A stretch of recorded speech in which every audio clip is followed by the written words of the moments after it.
What's good, Internet? My name is attackslug, and welcome back to my Let's Play of WWE Day of Reckoning 2. I'm still not 100%, but when has that ever stopped me before? So, yesterday, there was some more long Triple H promos, and Edge came out and got beaten up.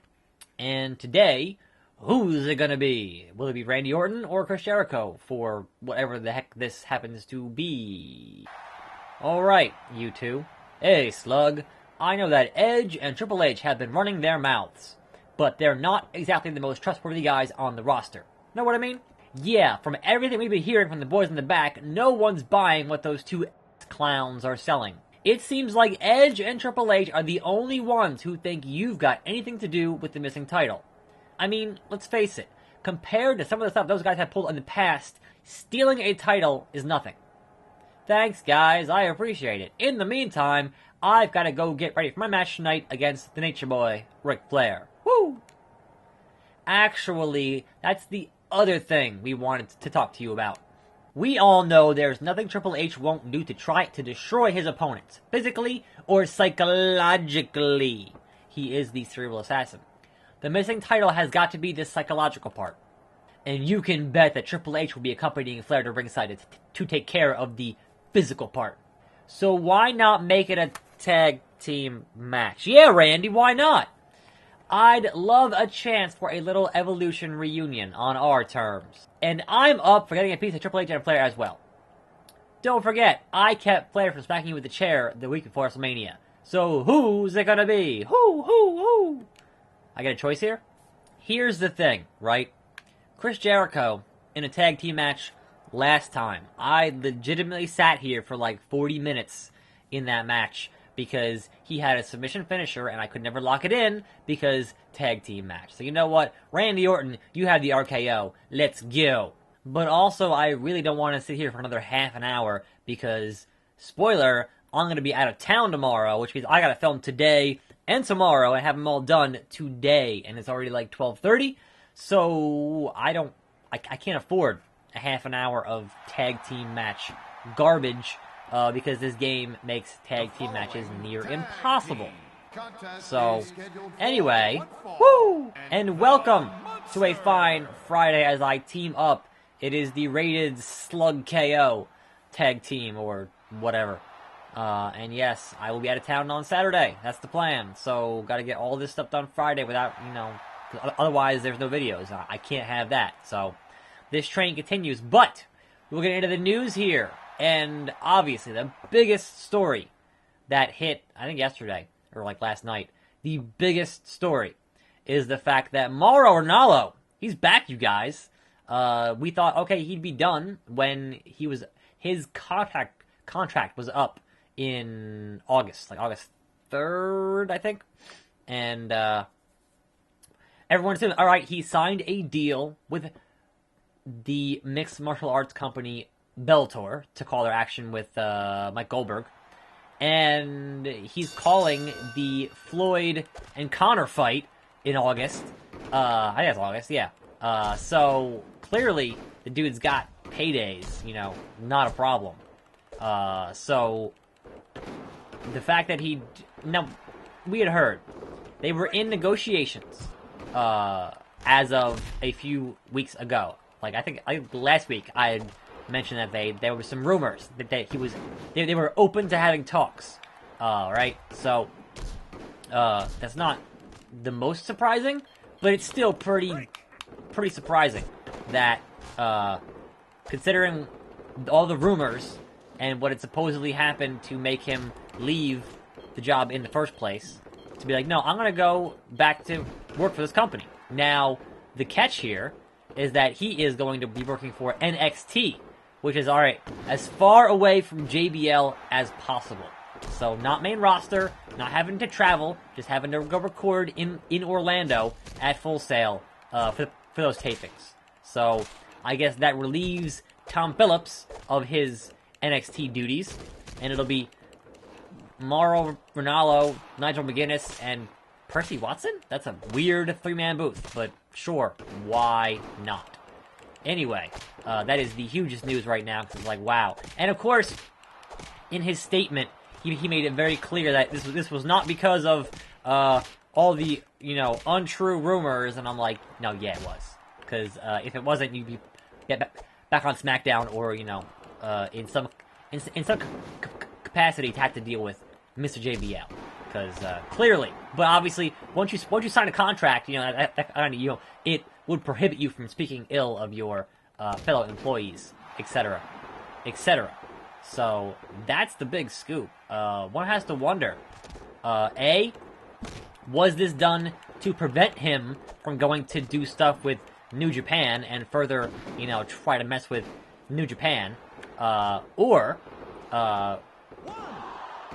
was it kind of just, all right, we want to make sure that since Mauro is doing the biggest fight of the summer, which is Conor and Floyd, that we want to be able to say, no, that's our guy. That's our guy. He's doing that big fight. That's our guy. Because that seems like a thing they would do to glom on to any kind of mainstream attention, is the exact thing that they always do.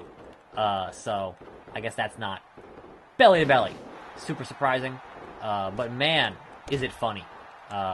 So yeah, NXT, gonna be awesome. Also, he won't have Vince in his ear, in his, earpiece all night, so he can actually call the names of moves, which was definitely toned down on his SmackDown run, which, is unfortunate, because that dude's pretty good at his job. So, hey, Triple H, if you want to get in this match so bad, I didn't mean to pen him there. I'll be happy to oblige and punch you in the face, because come on now. So, I guess the big question, really, is that because Mauro is going to be doing this now on NXT, that he's not going to be on the road every week, right? But he just signed with Bellator, right? So does that contract mean he can do other outside non-wrestling announcing? And was that the entire reason they wanted to keep him on board, was so that he could do non-wrestling announcing to keep him happy and not do other wrestling announcing, like New Japan, or Ring of Honor, or, anywhere else that would be a problem for WWE, basically. But also, F these tag matches. Like, 110%, these tag matches are garbage. And I'm going to be mad every time that I have to do one, because I don't want to sit here for half an hour. That's nonsense. Like, there's no way to really get it to work. 1, 2, 3. Oh, okay. What? Woo! That was terrible. So, it's legit. Do a hard punch to Triple H and then pin your guy as soon as you can, because otherwise, you are boned. Bone City. So yeah, you gotta focus on like that, and then immediately go for a pinfall. That's the only way to actually make it work, because otherwise you're gonna be sitting here forever. Yeah, get Flair back in the ring. Get that boy back in the ring. No, face the Nature Boy. Face. All right, now Triple H. Come on, don't break. Don't you break. 2, 3. Oh, all right. Well, now we gotta hit this finisher or something. I feel like I've damaged Flair enough here, but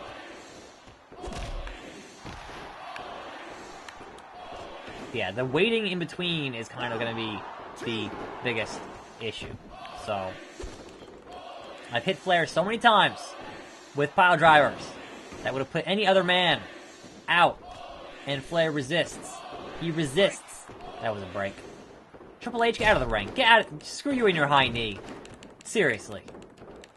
Not cool. Anyway, elsewhere in the news cycle today, because obviously this is going to be the only match on this show today because of reasons, mostly timing reasons, but yeah, I don't want to do this for a half an hour. And it might happen anyway. And the match result might not matter anyway. But, video games. Counter F. Oh, Triple H is down. I could have got a thing. But no, I didn't get a thing. So, that sucks. There we go. No break. 1, 2, 3. Oh. What? How about no flare? How about no... Yeah, there you go, Randy.